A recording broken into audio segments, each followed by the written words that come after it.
Sudarshan news में आपका स्वागत है। मैं हूं मुकेश कुमार और आप देख रहे हैं जवाब तो चाहिए। जवाब तो चाहिए में आज हम चर्चा करेंगे कि कैसे पाकिस्तान का शौहर बांग्लादेश की बीवी और सिद्दीकी परिवार उसका बेंगलोर में जाकर के शर्मा का परिवार बन जाता है। पिछले 10 वर्षों से पाकिस्तान का सिद्दीकी परिवार अपनी पहचान छुपाकर बेंगलुरु में रह रहा था। खुफिया जानकारी के आधार पर इस परिवार को चेन्नई इंटरनेशनल एयरपोर्ट से गिरफ्तार किया गया।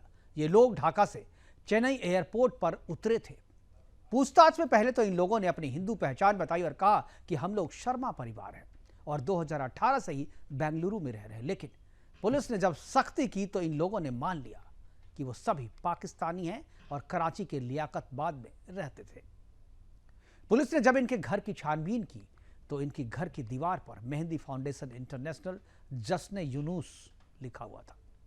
राशिद अली सिद्दीकी को जो राशिद अली नाम था, राशिद अली सिद्दीकी जो कि शंकर शर्मा के नाम से रह रहा था बेंगलुरु में, उसकी बीबी आयशा सिद्दीकी ने अपना नाम आशा शर्मा रखा हुआ था और जो मोहम्मद हनीफ और रुबीना वो राम बाबू शर्मा और रानी शर्मा के नाम से बेंगलुरु में रह रहे थे। सिद्दीकी ने पुलिस को जो कहानी बताई उसके मुताबिक 2011 में उसकी शादी आयशा से ऑनलाइन हुई थी। आयशा अपने माता पिता के साथ बांग्लादेश में रहती थी। बाद में राशिद को भी बांग्लादेश आना पड़ा क्योंकि पाकिस्तान में उसका विरोध होने लगा था। यहां उसने मेहंदी फाउंडेशन में उलेमे का काम शुरू किया, जहां उसका संस्था ही उसका पूरा खर्चा उठाती थी। 2014 में सिद्दीकी को किसी परवेज नाम के शख्स ने बांग्लादेश से भारत में अवैध एंट्री करा दी और तब से वह यहीं रह रहा था। कुछ दिनों तक यह परिवार दिल्ली में भी रहा। फिर 2018 में सिद्दीकी एक बार नेपाल गया और वहां उसकी मुलाकात वाशिम और अल्फात से हुई। उसके बाद पूरा परिवार बेंगलुरु में शिफ्ट कर गया और 10 वर्षों से रह रहा था बेंगलुरु में। वह 10 वर्षों तक सिद्दीकी हमारे बीच रहता रहा और हमें इसकी भनक तक नहीं लगी। लेकिन यदि आप जनता एनआरसी को आगे बढ़ाते या जनता एनआरसी चलाते तो शायद यह पहले दिन ही पकड़ा जा सकता था। आपके पड़ोस में यदि कोई नया परिवार या शख्स रहने आता है तो उसकी पहचान करना आपका और हमारा काम भी है। हमारे पड़ोस में सिद्दीकी शर्मा बनकर रह रहा था और हमको और आपको खबर नहीं लगी, तो इसमें केवल सरकार या एजेंसी की नहीं बल्कि आपकी और हमारी गलती भी है। आज से ही अपने पड़ोस में रहने वालों के बारे में जानिए और संदिग्ध लगे वो तो पुलिस को बताइए, तभी इस तरीके के लोगों को पकड़ा जा सकेगा और इस तरीके के लोगों का पर्दाफाश हो सकेगा। आज अपने प्रोग्राम में हम चर्चा करेंगे कि क्या सिद्दीकी की इस कहानी पर विश्वास किया जा सकता है जो उसने पुलिस को सुनाई है। सिद्दीकी परिवार की गतिविधि पर किसी की नजर इतने दिनों तक क्यों नहीं गई और कितने सिद्दीकी परिवार हैं जो भारत के आस्तीन में सांप बनकर छुपे हुए हैं। पिछले 10 वर्षों से सिद्दीकी और उसके पूरे परिवार ने क्या क्या यहां पे किया। क्या सिद्दीकी परिवार आईएएस का एजेंट है? क्या आईएसआई का वह एजेंट है? क्या इस परिवार ने हिंदुस्तान के खिलाफ बेंगलुरु से संवेदनशील जानकारियां भी पाकिस्तान के आईएसआई को भेजी? क्या सिद्दीकी आतंकी संगठन के स्लीपर सेल का हिस्सा है? क्या देश में रेलवे ट्रैक पर जो घटनाएं हो रही है, जो ट्रेन के एक्सीडेंट्स हो रहे हैं, क्या उसमें सिद्दीकी की कोई भूमिका है? इन सभी की जांच होनी चाहिए और इन सभी पर हम चर्चा करेंगे। और चर्चा को आगे बढ़ाने के लिए हमारे साथ कुछ मेहमान हैं, उनसे भी आपका परिचय करवाएंगे। लेकिन पहले एक रिपोर्ट जो है हमने तैयार की है वो रिपोर्ट देखते हैं। और रिपोर्ट से पहले प्रधानमंत्री मोदी की एक प्रतिक्रिया है, इसमें उस प्रतिक्रिया को सुनते हैं। उसके बाद मेहमानों से परिचय कराएंगे और फिर रिपोर्ट भी दिखाएंगे। कांग्रेस है वो पूरी तरह अर्बन नक्सलियों के कब्जे में है। जब विदेशों से घुसपैठिए यहां आते हैं तो न जाने क्या कारण है, कांग्रेस को अच्छा लगता है। उनमें इनको अपना वोट बैंक दिखता है, लेकिन अपने ही लोगों की पीड़ा पर ये उनका भद्दे तरीके से शनिवार को जम्मू में एक जनसभा को संबोधित करते हुए कहा था कि कांग्रेस को घुसपैठिए अच्छे लगते हैं। वहीं अब कांग्रेस शासित राज्य कर्नाटक से घुसपैठ की जो खबरें सामने आई, उसने एक बार फिर से कांग्रेस की मंशा को कटघरे में ला खड़ा किया। जहां बेंगलुरु आउटर के राजापुर गांव से पुलिस ने एक ऐसे पाकिस्तानी परिवार को गिरफ्तार किया जो बीते 10 सालों से अपने असली सिद्दीकी नाम को छुपाकर फर्जी हिंदू शर्मा नाम के साथ बेंगलुरु में रह रहा था और अपने पाकिस्तान में बैठे जिहादी आकाओं के निर्देश पर बड़ी चालाकी से भारत में अपने जिहादी मंसूबों को अंजाम दे रहा था। शर्मा की खाल में पिछले 10 सालों से भारत में छिपे इस जिहादी सिद्दीकी परिवार में परिवार का मुख्य सदस्य 48 वर्षीय राशिद अली सिद्दीकी शामिल है, जो शंकर शर्मा नाम से पिछले 10 सालों से बेंगलुरु में रह रहा था। राशिद के साथ उसकी 38 साल की पत्नी आयशा सिद्दीकी भी आशा शर्मा के नाम से उसी के साथ रह रही थी। यही नहीं, उसके साथ उसका 78 वर्षीय ससुर मोहम्मद हरीफ भी फर्जी राम बाबू शर्मा नाम से उन्हीं के साथ रहता था और उसकी 61 वर्षीय सास रुबीना रानी शर्मा के नाम से रह रही थी। वास्तव में इस जिहादी फैमिली का भंडाफोड़ तब हुआ जब खुफिया इनपुट के आधार पर चेन्नई एयरपोर्ट से पुलिस ने फर्जी पासपोर्ट के साथ 2 पाकिस्तानियों को अरेस्ट किया, जो ढाका से चेन्नई पहुंचे थे। और इन्हीं पाकिस्तानियों ने बेंगलुरु के इस जिहादी परिवार के बारे में पुलिस को बताया, जो हिंदू धर्म का चोला ओढ़कर बड़ी चालाकी से अपने जिहादी एजेंडे को अंजाम दे रहा था, जिसका खुलासा पुलिस ने अपनी जांच में किया है। जिसकी माने तो परिवार का मुखिया राशिद अली सिद्दीकी मूल रूप से पाकिस्तान के कराची के लियाकताबाद का रहने वाला है, जबकि उसकी पत्नी और सास ससुर लाहौर के रहने वाले हैं। सिद्दीकी परिवार इस्लामी संगठन मेहदी फाउंडेशन इंटरनेशनल से जुड़ा हुआ है, जिन्हें भारत में धर्मांतरण और जिहाद के मकसद से भेजा गया, जिसके तहत सिद्दीकी परिवार ने सबसे पहले बांग्लादेश के जरिए पश्चिम बंगाल में प्रवेश किया। पश्चिम बंगाल के बाद दिल्ली से होते हुए सिद्दीकी परिवार बेंगलुरु चला गया, जो पिछले 10 सालों से आसपास के हिंदुओं को बड़े गुप्त तरीके से इस्लाम में कन्वर्ट करने में लगा हुआ था। सिद्दीकी परिवार की फंडिंग पाकिस्तान से होती थी। साथ ही बेंगलुरु में रहने वाले कई स्थानीय मुसलमान भी उसकी मदद करते थे, जिनके पास से पुलिस ने फर्जी भारतीय पासपोर्ट और आधार कार्ड बरामद किए हैं, जिनके घर की दीवार पर मेहदी फाउंडेशन इंटरनेशनल जश्न यूनुस लिखा हुआ मिला। इसके साथ ही उनके घर में कई इस्लामिक मौलवियों की तस्वीरें भी मिली।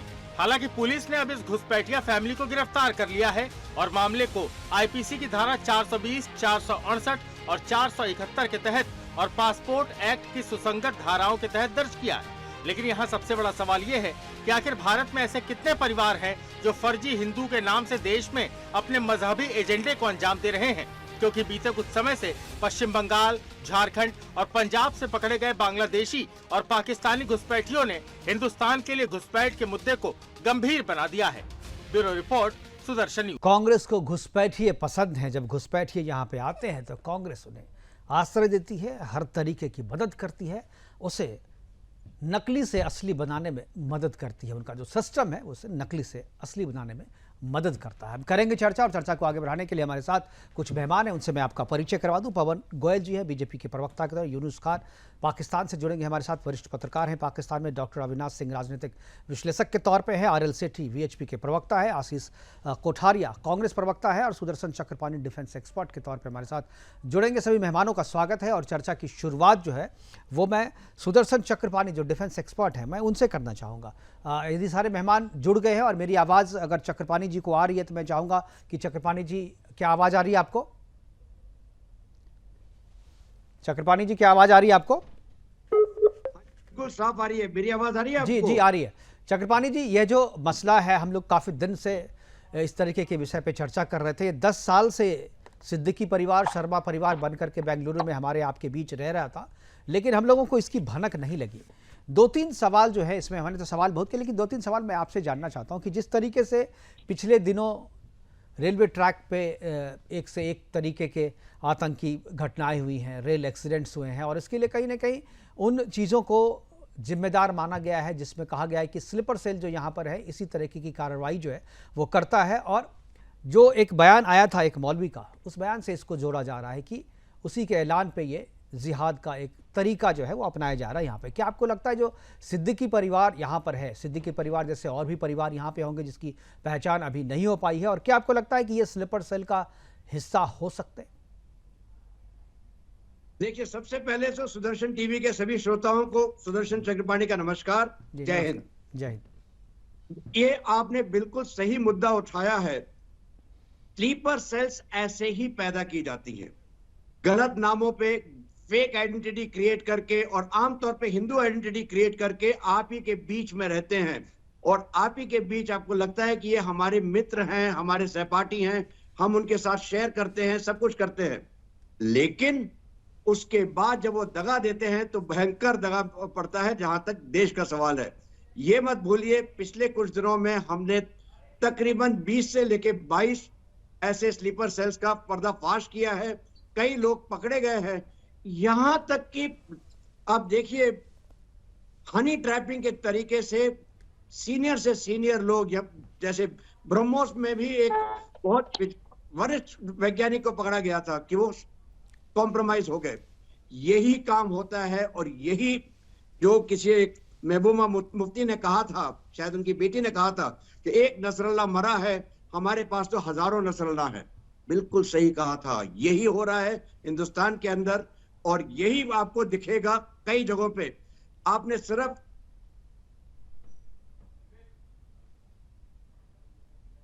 चक्रपाणी जी आप जी बोलते रहिए। अच्छा, फार्मर प्रोटेस्ट भी बाहर से हुए थे जी आपका। ये जो शहीन बाग का हुआ था वो भी बाहर से स्पॉन्सर था। और ऐसे टाइम पे होते हैं जब वो दिखाना चाहते हैं कि हिंदुस्तान में अराजकता, कि सरकार कुछ नहीं कर पाती है। यहां तक कि आप देखिए, मद्रास में आपके पास सैमसंग के प्लांट के ऊपर स्ट्राइक हो जाती है। क्यों? छोटी सी वजह निकालते हैं और बड़ा सा हल्ला मचाते हैं, ताकि चीन से, पाकिस्तान से स्पॉन्सर करके इस तरह से यहां पे होता है। और ये चीज बिल्कुल, आपका नेटवर्क मुझे लग रहा है चक्रपाणी जी, आपका नेटवर्क मुझे मिल नहीं रहा। मैं हमारे साथ यूनुस खान अगर जुड़ गए हैं तो पाकिस्तान से है, वरिष्ठ पत्रकार यूनुस जी। मेरा सवाल आपसे है कि इस तरीके की भारत में जब भी घटनाएं होती हैं, पाकिस्तान का नाम आता है। भारत और पाकिस्तान के रिश्ते जो हैं वो कैसे हैं आपको भी पता है, लेकिन इस तरीके से अगर चलता रहे तो रिश्ते कभी सुधरेंगे नहीं। और जो भी आतंकी घटनाएं यहाँ पर होती हैं भारत में, उसमें पाकिस्तान का ही नाम क्यों आता है? देखिए, ये जिस केस के हवाले से आप बात कर रहे हैं, इसको मैंने काफी स्टडी किया है, और ये मुझे एक इलीगल पर्सन लग रहा है कि जिसकी फैमिली जो है वो बंगाली खातून के साथ इसने शादी की है। मैं पेरिस में रहता हूँ, यूरोप में मेरी ट्रेनिंग होती है। मैं आपको बता सकता हूँ कि सैकड़ों में नहीं, हजारों इंडियन यहाँ पे ऐसे मौजूद है जिन्होंने अपनी आइडेंटिफिकेशन चेंज की है, वो बेरोजगार है और वो उस वजह से वो आते हैं। तो इसमें मुझे ऐसी कोई चीज नजर नहीं आ रही। अगर वो 10 यूनुस, आपका नेटवर्क भी, मुझे लग रहा है कि आपका नेटवर्क भी कुछ प्रॉब्लम कर रहा है। कानूनी काम किया है तो जरूर उसको सजा मिलनी चाहिए, लेकिन अगर वो सिर्फ एक इलीगल बंदा है और एक सिर्फ रोजगार के लिए आ रहा है, 10 साल से वो अपनी मेहनत मजदूरी कर रहा है, तो मेरे ख्याल में ये चीजें यहाँ पे यूरोप में हम देखते हैं कि हजारों यहाँ पे इंडियन है जो सिख कम्युनिटी के लोग हैं, जिन्होंने डॉक्यूमेंट चेंज किए हैं, जिन्होंने अपना नाम चेंज किया। और वो एक चीज यूनुस खान, एक चीज बताइए, जब कोई जासूस या ISI का जो एजेंट होता है वो जब किसी देश में जाता है तो उसका मोडस ऑपरेंडी क्या होता है, वो किस तरीके से काम करता है? यूनुस खान साहब जी सवाल कीजिएगा, मुझे आपके सवाल ना। जी, मैंने कहा कि जो सिद्दीकी ने जिस तरीके से काम किया या जो अपनी पहचान बता रहा है, अगर जो ISIS का जो जासूस होता है या ISI का जो जासूस होता है पाकिस्तान का, वो जब किसी देश में काम करता है हिडन एजेंट बन करके, तो वो उसके काम करने का तरीका क्या होता है, और उसके काम करने का तरीका सिद्दीकी के काम करने के तरीके से कैसे अलग है? देखिए, अगर यही मैं बात करूं, अगर वो आपको लगता है कि वाकई वो ISI का एजेंट था, तो उसको फिर आप सबूत भी देना होगा। जैसे कि कुलभूषण यादव जो था, वो आपका इंडियन एजेंट था, हाजिर सर्विस नेवल ऑफिसर था, पाकिस्तान ने उसको गिरफ्तार किया है और वो अभी तक जेल में है। तो ऐसे जो लोग हो वो कानून के दायरे में उनको लाना चाहिए, और ये दोनों ममालिक के देश में ये चीजें चलती हैं। लेकिन इस केस में, स्पेसिफिक केस में, मुझे इसलिए नजर नहीं आ रहा है कि जिस तरह उसकी लिविंग स्टाइल है, जिस तरह उसकी फैमिली है, जिस तरह वो रह रहा है। कुलभूषण का केस आपने क्या, कुलभूषण का केस में क्या था? कुलभूषण के बारे में जो कहानी आप बता रहे हैं वो कहानी हमारी कहानी से अलग है बिल्कुल। आप तो जबरदस्ती प्लांट कर रहे हैं कुलभूषण को। कुलभूषण की कहानी क्या? वो इंडियन राग का एजेंट था, वो आपके राग का एजेंट था, उसको गिरफ्तार किया गया, हाजिर सर्विस नेवल ऑफिसर था और उसको पाकिस्तान ने गिरफ्तार किया था। और पाकिस्तान ये समझता है कि पाकिस्तान के अंदर जो भी चीजें हो रही हैं उसमें इंडिया का हाथ है, और इंडियन हमेशा जो भी चीजें होती हैं इस तरह, तो वो आप पाकिस्तान को ब्लेम करते हैं। और ये चीजें जो है, आप ये कह रहे हैं कि जो सिद्दीकी जो कहानी कह रहा है उस कहानी पे हम विश्वास कर लें, भारत विश्वास कर ले, और उसे एक इलीगल माइग्रेंट की तरह ट्रीट करके कुछ दिनों की सजा देकर या तो डिपोर्ट कर दें, या नहीं तो कुछ दिन की सजा देकर के छोड़ दें उसको। आप ये चाहते हैं, आप यही कहानी कह रहे हैं? मैं बिल्कुल ये नहीं चाहता। मैं कहता हूं कि शफाफ तहकीकात हो, जो आपके कवानीन, इंडियन कवानीन के मुताबिक अगर वो एजेंट हो तो उसको वही सजा दी जाए जो कुलभूषण यादव को दी जा रही है। जी चक्रपाणी जी, कुलभूषण यादव से सिद्दीकी की तुलना क्या कहेंगे? सुदर्शन जी, लगता है आवाज नेटवर्क का वीएचपी के हमारे साथ सेठी साहब। इसको ईरान गाड़ी से को रोक लेना करके पाकिस्तान के अंदर लाया गया। ये मैं कभी नहीं मानूंगा कि कुलभूषण यादव एजेंट थे, हैं या कभी भी रहे होंगे। कुलभूषण यादव नेवल ऑफिसर थे, ईरान में काम कर रहे थे, शाहबहार पोर्ट के ऊपर और उनको किडनैप करके पाकिस्तान लेके आया गया है और ये एक कहानी जड़ी गई है। जहां तक सिद्दीकी का सवाल है, ये वही कर रहे हैं जो एक रॉ का एजेंट हो या आईएसआई का एजेंट हो, और रॉ का एजेंट को अब छोड़ दीजिए, आईएसआई का एजेंट अगर हिंदुस्तान में होगा ये बिल्कुल यही करेगा और यही सिद्दीकी परिवार कर रहा था। इनके साथ कोई रहमी बरकती नहीं चाहिए। बिल्कुल, आप केवल कुलभूषण यादव या सरबजीत का जो मामला था, सरबजीत का मामला तो बिल्कुल क्लियर था, वो गलती से बॉर्डर पार कर गया था और उसको इतने दिनों तक सजा हुई और आखिर में जेल में उसकी जो है हत्या कर दी गई। हमारे साथ वीएचपी के प्रवक्ता भी बैठे हैं, आरएल सेठी साहब। आरएल सेठी साहब, आपको क्या लगता है, पहली बार जब ये मसला सामने आया, 10 वर्षों से वो हमारे आपके साथ रह रहा था, सुदर्शन ने एक मुहिम चलाई हुई है, वो है जनता एनआरसी की मुहिम, कि आपके बगल में कौन रहता है ये आपको कोई दूसरा क्यों बताए, आप क्यों ना दूसरे को बताएं। आपके साथ वाले घर में अगर कोई रहता है जो अनजान है, पहली बार आया है, नया है, तो उसकी पहचान कैसी होगी? जब एनआरसी आएगा तब आएगा, लेकिन अगर बगल वाला जो हमारे बगल में कोई आया है, अगर हम खुद उससे पूछे, अगर हमें लगे कि वो संदिग्ध है, तो हम ही क्यों नहीं पुलिस को, प्रशासन को, एजेंसी को बताएं कि ये अमुक व्यक्ति जो है ये गलत है, संदिग्ध है और इसकी जांच होनी चाहिए, इसके डॉक्यूमेंट्स की जांच होनी चाहिए। सेठी साहब। मुकेश जी, जब तक हम अपने आप अवेयर नहीं होंगे तो ये समस्या सेठी जी की आवाज जरा बढ़ाइए। जी बोलिए। अब आवाज आ रही है? जी आ रही है। हाँ, मैं ये कह रहा हूँ कि जब तक हम खुद नहीं अवेयर होंगे उतनी देर ये समस्या समाधान होने वाला नहीं है।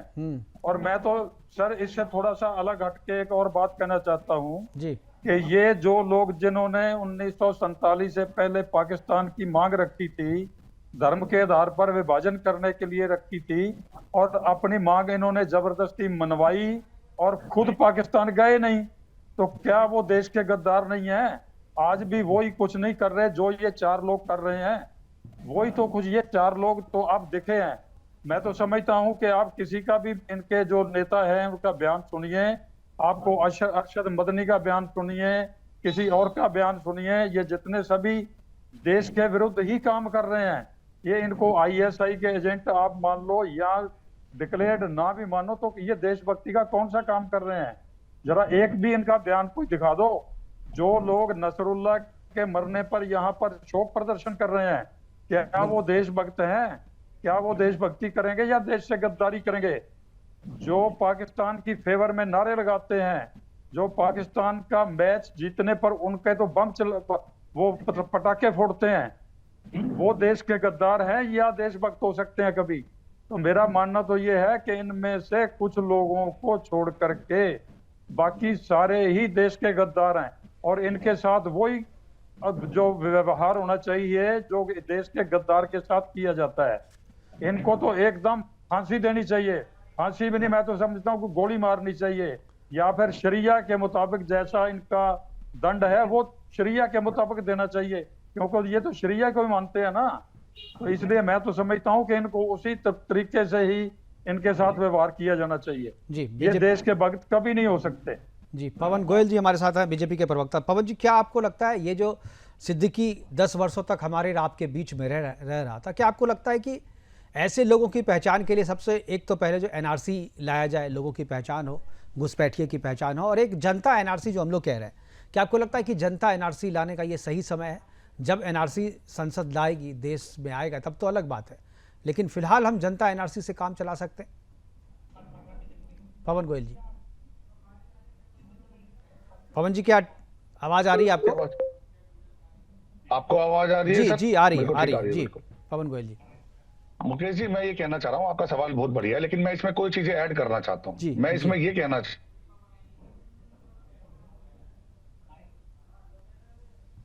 आपकी आवाज जो है फिर लगता है नेटवर्क का कुछ। सर आवाज आ रही है क्या? जी आ रही है जी। मैं ये कहना चाह रहा हूँ मुकेश जी, भारत के अंदर इतने मुसलमान रहते हैं, 60 कंट्री होने के बाद भी भारत के अंदर मुसलमानों की जनसंख्या टॉप 3 कंट्रीज के अंदर आती है। तो इसका मतलब तो सीधा सीधा सही है, जब भारत में तीसरे नंबर के मुसलमान रहते हैं और कोई अपनी आइडेंटिटी छुपाता है तो वो वही आतंकवादी संगठन के शामिल हो सकता है, इसमें कोई दो राय नहीं है। दूसरा, देश के अंदर गद्दारों की भी फौज बढ़ती ही जा रही है। अगर आप देखेंगे ऑल आइज ऑन राफा, लेकिन all eyes on Pulwama attack पे भारत के मुसलमानों को दिक्कत नहीं हुई थी, लेकिन हाँ राफा के मुसलमानों को दिक्कत हो गई थी। कन्हैया लाल की गर्दन कटने पर दिक्कत नहीं हुई थी, ओसामा बिन लादेन के मरने पर दिक्कत हो गई थी। तो मैं कहना चाह रहा हूं कि दोहरा मानचरित्र जो चल रहा है ना, जो कुछ मुट्ठी भर मुसलमान गद्दार है उनके ऊपर भी भारत में रहने वालों पर कार्रवाई होनी बहुत जरूरी है। क्योंकि भारत में रहकर भारत का ही तिरंगा लेकर और तिरंगे को गाली बकना और दूसरे देश की कंट्री को मुस्लिमों का साथ देना, ये भी नैतिक जिम्मेदारी भारत की जनता की बनती है। तो एनआरसी हो या सीएए हो, ये सारी चीजें, जब सीए पे आपने देखा होगा केवल 32,000 को हिंदू, जैन, पारसी, सिख को देने में दिक्कत थी विपक्षी पार्टियों को, लेकिन भारत के अंदर जो घुसपैठिए रह रहे हैं, जो रोहिंग्या मुसलमान करोड़ों में रह रहे हैं, उनके ऊपर विपक्षी पार्टियों को कोई दिक्कत नहीं है। भारतीय जनता पार्टी, भारत की सरकार की नैतिक जिम्मेदारी है और जो जैसी भाषा में समझेगा उसको वैसी भाषा में समझाया जाएगा। तो मुकेश कुमार जी, मैं सुदर्शन न्यूज चैनल के माध्यम से कहना चाह रहा हूं कि ये गद्दार जितने भी पाए जाएंगे, माननीय अमित शाह जी हो, गृह मंत्री हो, भारत की सरकार हो, इन पे वही कार्रवाई करेगी जो इनके ऊपर उचित बैठती है। ये वो कांग्रेस की सरकार नहीं है जो चुपचाप चुप्पी साध लेगी। इनके ऊपर जो एक्ट लगाया जाएगा, चाहे वो आतंकवादी क्यों ना हो, वो डेफिनेटली लगाया जाएगा। और भारत में रह रहे गद्दारों की भी जांच चल रही है, जिसके ऊपर आप आने वाले समय में देखेंगे कितनी कठोर से कठोर कार्रवाई उन पर होगी। जी मुकेश जी। बिल्कुल। अविनाश जी, क्या लगता है, एक सिद्दीकी परिवार को आपने पकड़ लिया, 10 वर्षों तक साथ हमारे रह रहा था, हमें पता नहीं, 10 वर्षों के बाद एक सिद्दीकी परिवार आया है, और कितने सिद्दीकी परिवार होंगे और कितने जो है यूनुस और दूसरे लोग जो होंगे जो हमारे आसपास रह रहे होंगे, लेकिन हमें पहचान नहीं होगी उसकी। ऐसे लोगों की पहचान कैसी हो और ऐसे लोगों को पहचान करके कौन सी ऐसी कार्रवाई, कौन सी ऐसी सजा देनी चाहिए ताकि दूसरा सिद्दीकी कोई पैदा ना हो? देखिए मुकेश जी, मैं आपको इस विषय पे ये बताना चाहूंगा। सबसे पहले ये बात बिल्कुल बेहद हद तक ठीक है कि आज भारत में जिस प्रकार से काफी बांग्लादेशी, पाकिस्तानी और वाया नेपाल होते हुए, वाया बांग्लादेश होते हुए, ढाका होते हुए पश्चिम बंगाल पहुंचते हैं, पश्चिम बंगाल से ये भारत के अलग अलग राज्यों में पहुंच जाते हैं। अभी हाल में ही हमारे राजस्थान के जयपुर में अभी 2 दिन पहले वहां के एक विधायक ने, हवा महल विधायक ने काफी फर्जी आधार कार्ड बनाते हुए 400-500 रुपए में आधार कार्ड बनाते हुए पकड़ा। सिर्फ बनाने वाले भी मुस्लिम थे और जिनके आधार कार्ड बन रहे थे, फर्जी आधार कार्ड, वो भी मुस्लिम थे। तो इस प्रकार से मैं ये समझ रहा हूँ कि एक बहुत बड़ा एक रैकेट चल रहा है। और आज आप देखेंगे खुद हमारे यहाँ जो वोटर हैं पश्चिम बंगाल में, आधे से ज्यादा जो वोटर है वो बांग्लादेशी है, वो पाकिस्तानी है, वो किसी ना किसी रैकेट में शामिल होता है। जो ट्रेनों पे आज हम ये देख रहे हैं कि कभी राजस्थान के भीलवाड़ा में ट्रैक के ऊपर बहुत बड़ा ब्लॉकेज मिल जाता है, कभी यूपी में एक ट्रेन की रेलवे लाइन के ऊपर सब कुछ मिल जाता है। और इस प्रकार की जो घटनाएं, आतंकवादी घटनाएं जो बढ़ रही है, इस प्रकार की आतंकवादी घटनाएं, अच्छा एनआरसी को लेकर के विरोध किया कांग्रेस ने। कांग्रेस का जो हमेशा से एक विरोध रहा एनआरसी को लेकर, पश्चिम बंगाल में ममता बनर्जी ने एनआरसी को, हम एनआरसी नहीं होने देंगे, हम सीएए को लागू नहीं करेंगे, हम ये नहीं करेंगे। क्यों? क्या आपका देश प्रेम नहीं है क्या? क्या भारत के मुसलमानों को किसी प्रकार से कोई तकलीफ है? बिल्कुल भी नहीं है। ये जो पाकिस्तान से जो मुसलमान आकर के नाम छुपा करके, अपनी पहचान छुपा करके जो रह रहे हैं, तो निश्चित तौर पर वो भारत में रहने के लिए नहीं आए, वो भारत में भारत के विरुद्ध षड्यंत्रकारी। बिल्कुल। मैं यूनुस खान से मैं सवाल पूछने जा रहा था। यूनुस खान जी, क्या आपको लगता है जो भारत के जो मुसलमान हैं, जो देशभक्त, राष्ट्रभक्त भारत के जो मुसलमान, जो हम कहते हैं जी कि ये राष्ट्रवादी मुस्लिम है, क्या पाकिस्तान वैसे मुसलमानों का, भारत के मुसलमानों का इस्तेमाल कर रहा है अपने फायदे के लिए, अपने सियासी फायदे के लिए? देखिए, अगर जिस तरह मैंने आपका शो सुना है और देखा है, तो अगर मैं आपको बताऊं कि पाकिस्तान और इंडिया पहले एक मुल्क थे, फिर पाकिस्तान मजहब के नाम पे जुदा हुआ, और आप आज वही गलतियां दोहरा रहे हैं। इसका मतलब है कि जो अगर पाकिस्तान बना है वो ठीक बना है, क्योंकि जिस तरह आप मुसलमानों के साथ आप रवैया रख रहे हो, मुसलमानों को आप गद्दार कह रहे हैं, वहां पे इंडिया के मुसलमान जो है वो आपके हिंदू मुसलमान, हिंदू से ज्यादा वहां पे इंडिया से मोहब्बत करने वाले लोग हैं। डॉक्टर अब्दुल सलाम आपके जो ऐसे मुसलमान हैं, आपके साइंटिस्ट, लेकिन आप अपने लोगों को गद्दार गद्दार कहना छोड़ दें और आपके जो हमारे बीजेपी लोग का जो हैं हम है, उसको बीजेपी गद्दार नहीं कह रहे हैं, जो आपके लोग हमारे यहाँ आए हम उसको गद्दार कह रहे हैं, और वो गद्दार ही हैं। वो अभी पहचान हमारी नहीं हो पाई है, 10 वर्षों में हुई पहचान, कभी 15 वर्ष में, कभी पहले दिन ही हो जाती है।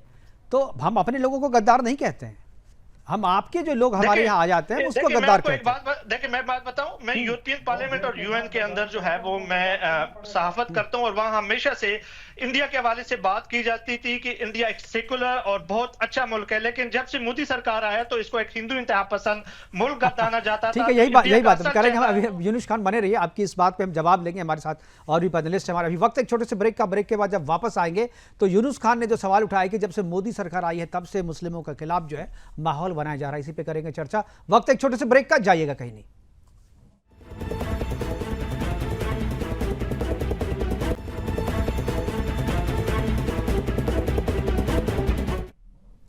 ब्रेक के बाद आपका स्वागत है। हम चर्चा करें कि बेंगलोर में रहने वाले शर्मा जी निकले कराची वाले सिद्दीकी, और चर्चा को आगे बढ़ाने के लिए सारे पैनलिस्ट हमारे साथ बैठे हुए हैं। हमारे साथ यूनुस खान कह रहे थे कि कांग्रेस की जब सरकार थी तो यहाँ पर काफ़ी अच्छा माहौल था, और अब जो है मोदी जी के आने के बाद से माहौल बिगड़ा। चक्रपाणी जी, मैं चाहूँगा कि आप जवाब दें।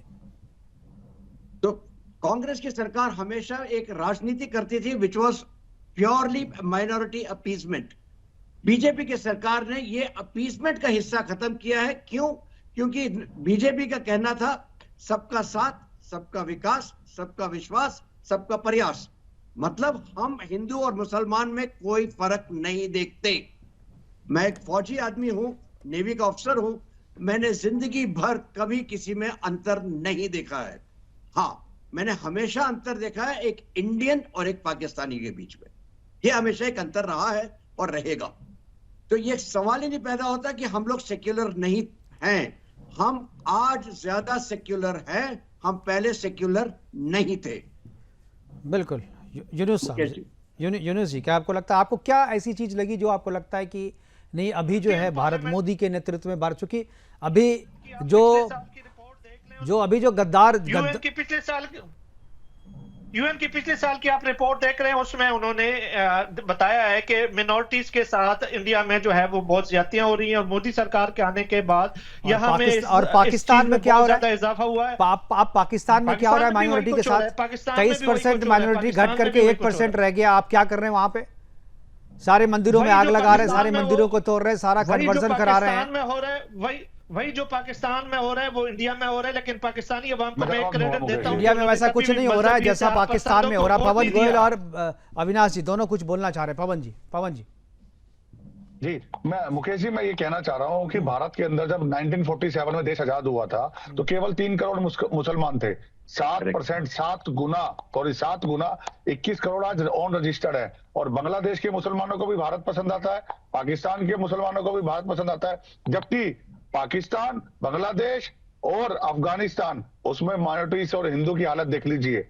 वहां पर अगर 7 गुना बढ़ते तो आज बांग्लादेश में ये हालत ना होती। और रही बात पाकिस्तान की, वहां पे करतारपुर कॉरिडोर को कैसे खुलवाया वो आप सबने देखा, किस तरीके से मंदिरों को और गुरुद्वारों को तोड़ा वो सभी ने देखा। वहां पे कम्युनिटी, अगर मैं 7% के हिसाब से बात करूं तो कम से कम 3 करोड़ हिंदू होने चाहिए थे, आज 30 लाख भी नहीं है। तो ये तो सबके सामने सच है। और रही बात भारत के मुसलमानों की, भारत के अंदर मुसलमान को मुख्यमंत्री बनाया जाता है, ओवैसी को मेंबर ऑफ पार्लियामेंट बनाया जाता है, अमतुल्ला खान को MLA बनाया जाता है, ताहिर हुसैन को निगम पार्षद बनाया जाता है, और भारत के उपराष्ट्रपति, उनको उपराष्ट्रपति बनाया जाता है। और उसके बाद इन सबकी स्टेटमेंट क्या है? एक्टर, प्रोड्यूसर, डायरेक्टर की भारत रहने लायक नहीं है। ओवैसी हिंदुओं के खिलाफ जहर उगलते हैं। मुख्यमंत्री महबूबा मुफ्ती और अब्दुल्ला फाउद्दुल्ला का बेटा ये बोलते हैं हम हिंदुओं की ईंट से ईंट बजा देंगे। जितना से भारत में मुसलमान है इतना तो मुस्लिम कंट्रियों में भी नहीं है, जो आपस में सीरिया और ईरान और यूए की तरह लड़ रही है। क्या बात करते हो चैनल पे बैठकर? एक पाकिस्तानी से आप ये उम्मीद करते हैं कि भारत के मुसलमान को वो ईमानदार कहेगा? अरे हमने तो ईमानदारी से उनको मुख्यमंत्री, उनको उपराष्ट्रपति, उनको मेंबर ऑफ पार्लियामेंट, उनको विधायक, काउंसलर, एक्टर, डायरेक्टर, प्रोड्यूसर बनाया। उसके बाद आप ये स्टेटमेंट देते हैं। शर्म आनी चाहिए आपको चैनल पे बैठकर ये बोलते हुए। आज भारत के शाहरुख खान की स्टेटमेंट सुन लीजिए, 140 करोड़ उनको पालते पोसते हैं, बड़ा करते हैं, उनकी फिल्में देखते हैं और वो बोलते हैं लेकिन मुझे मोदी लगता है जी कि को। ये सब सारी चीज़ें हमें नहीं करनी चाहिए थी, तभी इन्हें अच्छा लगता है। ये सब चीज़ करने के बाद भी जब यही सुनना था, मुझे लगता है ये करना ही नहीं चाहिए था। और इनको जो हालत पाकिस्तान में माइनॉरिटी का हो रहा है, वही हालत अगर हम हिंदुस्तान में भी करते तब शायद मुझे लगता है कि तब यूनुस खान को अच्छा लगता। क्यों यूनुस भाई? देखिए, पाकिस्तान की मैं अवाम को एक क्रेडिट देता हूं कि पाकिस्तानी अवाम ने कभी भी मजहबी इंतहा पसंदों को वोट नहीं दिया। इंडिया में आपने हिंदू इंतहा पसंद जुमात आपकी बरसर इक़्तिदार है। यही हमारे और आपके अवाम का फर्क है कि हम लोगों ने हमेशा अब इतने सेकुलर को सीरियस वोट दिया, प्रोग्राम आप में, लोगों ने इतने मजहबी सीरियस इंतहा प्रोग्राम पसंद में को। यूनुस खान जी आपकी बातों को सुनकर के हंसी आ रही है मुझे। लग रहा है जोक कह रहे हैं आप पाकिस्तान के बारे में जो बात कह रहे हैं। अभी इतना तो खुल्लम खुल्ला झूठ मत बोलिए ना, पूरी दुनिया जानती है पाकिस्तान में क्या खुल्लम खुल्ला। अभी इतनी तो मुझे ये लग रहा है कि आपका नेशनल टीवी के बजाय बीजेपी की तर्जुमान बने हुए हैं। बिल्कुल आपकी मतलब मुझे लग रहा है कि आप यहाँ पर जो है बीजेपी की तर्जुमान तारीफ करने के चक्कर में आप चुटकुला सुनाना शुरू कर दिए। इस तरीके से थोड़ी है। पाकिस्तान को आप जिस तरीके से तारीफ कर रहे हैं, आप तो पाकिस्तान से भाग गए। पाकिस्तान अगर इतना अच्छा होता तो आप पाकिस्तान में रहते। कोई तो मजबूरी होगी पाकिस्तान छोड़ने की। यूनुस भाई ये बात आप पाकिस्तान में बैठ करके नहीं कर सकता। मुझे लग रहा है कि आपके रिश्ते नातेदार पाकिस्तान में होंगे, इसीलिए शायद जो है कुछ अच्छी अच्छी बातें करें ताकि वो सुरक्षित रहे वहां पे। ऐसा कोई बात नहीं। मैं हमेशा पाकिस्तान में एस्टेब्लिशमेंट के खिलाफ बात करता हूं और इस वजह से मैं काफी अरसे से पाकिस्तान भी नहीं गया हूं। लेकिन जो हकायक है वो ये है कि पाकिस्तानी अवाम ने कभी भी मजहबी एक्सट्रीमिस्ट को सपोर्ट नहीं किया। लेकिन इसके बरअक्स अगर मैं आपको बताऊं कि आप लोगों ने बीजेपी को जो वो मोदी उससे पहले यूरोप के अंदर बैन थे, यूएस के अंदर बैन थे, एक क्रिमिनल बंदे को आपने पीएम आपने प्रेसिडेंट बना दिया। तो ये चीजें फर्क है। बिल्कुल, ये बात आप जब हंसते हुए कहते हैं ना तो मुझे लगता है कि आपकी मजबूरी है, ये फर्क नहीं है। अविनाश सिंह जी। सबसे पहले मुकेश जी मैं यूनुस खान साहब से पूछना चाहूंगा, क्या यूनुस खान साहब आप माइनॉरिटी के खिलाफ हैं क्या? मैं बिल्कुल नहीं हूं माइनॉरिटी के खिलाफ और मैं माइनॉरिटी को सपोर्ट करने वाला बंदा हूं। तो माइनॉरिटी को सपोर्ट आप पाकिस्तान में क्यों नहीं कर रहे हैं? क्यों पाकिस्तान में हिंदुओं के मंदिरों नहीं, पाकिस्तान में क्यों हिंदू मंदिरों को और क्यों हिंदुओं की आबादी 1% कर दी गई जब भारत आजाद हुआ था? और अभी आपने क्या कहा कि पाकिस्तान में हम धर्म परस्त और इस प्रकार। अरे पाकिस्तान का तो जन्म ही इसलिए हुआ था ना क्योंकि वो अलग मुस्लिम राष्ट्र चाहता था। तो धर्म के आधार पे तो आपने पाकिस्तान को लिया था। आप क्यों इस बात से इनकार कर रहे हैं? और आप कह रहे हैं माइनॉरिटी के खिलाफ नहीं है। तो माइनॉरिटी के खिलाफ हिंदुस्तान कभी नहीं रहा। हिंदुस्तान में सारे लोग बाकायदा, और हिंदुस्तान पाकिस्तान से ज्यादा मुसलमान आज हिंदुस्तान में और बाकायदा। अभी पवन जी बीजेपी के प्रवक्ता जो कह रहे थे, ये बोलना भूल गए, अब्दुल कलाम जी को हमने देश का सर्वोच्च पद राष्ट्रपति के पद पर भी हमने बिठाया था। आप क्यों इस बात को कह रहे हैं? और पाकिस्तान में आप मुझे ये बताइए यूनुस खान साहब, अगर पाकिस्तान में जैसा कि अभी थोड़ी देर पहले मुकेश जी भी कह रहे थे कि आप खुद पाकिस्तान में नहीं रह रहे हैं, ये आपकी एक मजबूरी है, आप माइनॉरिटी के खिलाफ नहीं है, तो पाकिस्तान में माइनॉरिटी जो हिंदू है, पाकिस्तान में माइनॉरिटी हिंदू है, तो हिंदू के लिए आप क्यों नहीं कुछ कहते हैं? आप उस पर भी तो थोड़ा गौर फरमाए ना। देखिए, पाकिस्तान की मैं आपको बता दूं, मिनॉरिटीज के हवाले से मैं पाकिस्तान नेशनल फुटबॉल टीम का एक वक्त में हिस्सा था। मेरे ज्यादातर दोस्त क्रिश्चियन थे, वो हमारे साथ फुटबॉल खेलते थे। आज भी हम मेरे सोशल मीडिया पे चले जाए, मिनॉरिटी के लिए सबसे ज्यादा आवाज हम उठाते हैं। जिस तरह इंडिया में आप मसाजिद को शहीद कर रहे हो, आप गिरजाघरों को शरीक कर रहे हो, उसी तरह हम पाकिस्तान में भी अगर कोई ऐसे वाकयात होते हैं उसको भी कंडम करते हैं दोनों तरफ से। आपको पाकिस्तान के माइनॉरिटीज नजर नहीं आते हैं क्या? पाकिस्तान में माइनॉरिटी नजर नहीं आते हैं? मिनॉरिटी पसंद आते हैं। अच्छा यूनुस साहब एक चीज बताइए, आप जिस माइनॉरिटी की बात कर रहे हैं पाकिस्तान में जिनके साथ आप फुटबॉल खेला करते थे, वो अभी भी क्रिश्चियन और हिंदू ही है या उनको मुसलमान बना दिया गया? बिल्कुल, वो क्रिश्चियन और मेरे काफी दोस्त क्रिश्चियन हैं, मेरे काफी दोस्त हिंदू हैं और बड़े अच्छे बिजनेसमैन हैं, वहां पे इस्लामाबाद में रहते हैं। महाराजा के नाम से उनके हैंडीक्राफ्ट के शॉप्स हैं और अभी तक मैं उनके साथ राब्ते में हूँ। मुकेश जी 2 एग्जांपल। जी पवन जी के पास आऊंगा, पहले सेठी जी के पास जाऊंगा। विश्व हिंदू परिषद से हैं, पाकिस्तान के हिंदुओं की स्थिति क्या है सेठी साहब ज्यादा बेहतर बता पाएंगे। सेठी जी, पाकिस्तान में हिंदुओं की स्थिति क्या है, वहां पर संख्या जो घटी है क्यों घटी, कैसे घटी? यूनुस साहब तो कह रहे हैं कि नहीं वहाँ सब चीज़ ठीक है, तो फिर 23 से 1% कैसे हो गए हिंदू वहाँ? पाकिस्तान के अंदर हिंदुओं की बेटियों को उठा लिया जाता है और उनको जबरदस्ती बड़े बूढ़े लोगों के साथ निकाह करवाया जाता है। ये है वहाँ की हालत। हमारे मंदिरों को वहाँ पर तोड़ दिया गया है। कितने मंदिर बचे हैं, कितने परसेंट हिंदू बचे हैं वहाँ पाकिस्तान में, जो ये बात कर रहे हैं। और दूसरी तरफ अगर हम कंपेयर करते हैं, ये यूनुस खान जी जो कह रहे हैं भारत के अंदर मुसलमानों की दशा देखो। और ये कांग्रेस और बीजेपी की बात कर रहे हैं। कांग्रेस के राज में लॉलीपॉप दिया जाता था सिर्फ मुसलमानों को, और भारत सरकार, मोदी सरकार ने, बीजेपी की सरकार ने जितनी सरकारी योजनाओं का लाभ मुसलमानों को मिला है उतना तो किसी दूसरी कम्युनिटी को मिला ही नहीं है। तो सबसे ज्यादा सरकारी योजनाओं का लाभ उठाने वाले, सबसे ज्यादा सरकारी राशन जो फ्री मिल रहा है उसको लेने वाले, जितने भी फ्री सिलेंडर मिलने वाले, जितने शौचालय इनके घरों में बने हैं, जितने इनको मकान मिले हैं प्राइम मिनिस्टर योजना के अंतर, वो सारे से सबसे ज्यादा अगर देखेंगे तो वो मुसलमानों को मिले हैं। और ये कर रहे हैं बात के माइनॉरिटी की यहाँ हालत खराब है। अरे माइनॉरिटी तो वहां रहने ही नहीं दी तुमने।